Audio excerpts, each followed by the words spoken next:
শায়েখে চরমোনাই মুফতি সৈয়দ ফয়জুল করিমকে, সিনিয়র নায়েবে আমির, ইসলামী আন্দোলন বাংলাদেশ।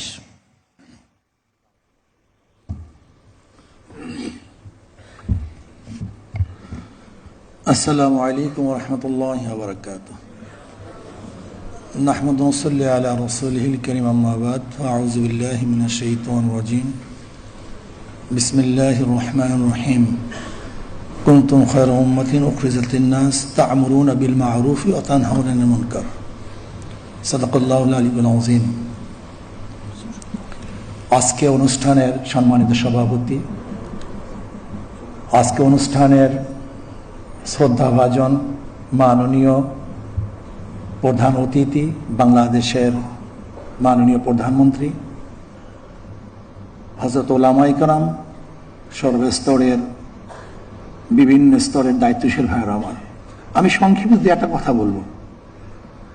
আজকে উলামায়ে কেরামকে এবং ধর্মীয় যাজকদেরকে সম্মানিত করা হয়েছে, এর জন্য আমরা আনন্দিত, খুশি, এবং আমরাও মাননীয় প্রধানমন্ত্রীকে সম্মানিত করতে চাই।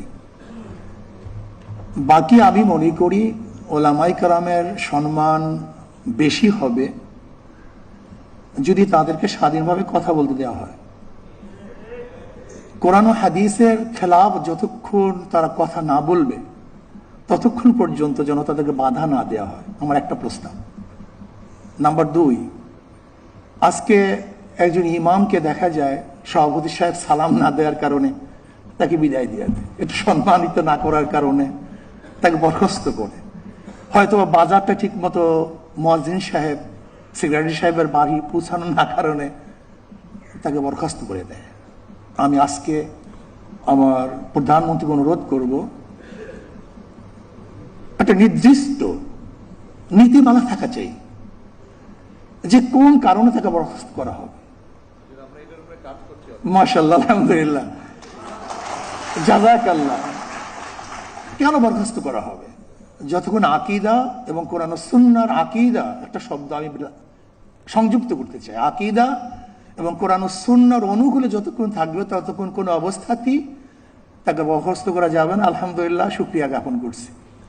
নাম্বার 3, যদি আপনি সম্মানিত করতেছেন উলামায়ে কেরামকে, তাহলে আমি বলবো যে কমপক্ষে যারা চাকরিতে অন্তর্ভুক্ত হবে তাদের চরিত্রের সার্টিফিকেট যেন এই ইমাম থেকে নেওয়া হয়, এই এলাকার ইমাম থেকে, যে 5 ওয়াক্ত নামাজ পড়ি কিনা, তার আদর্শ ভালো কিনা।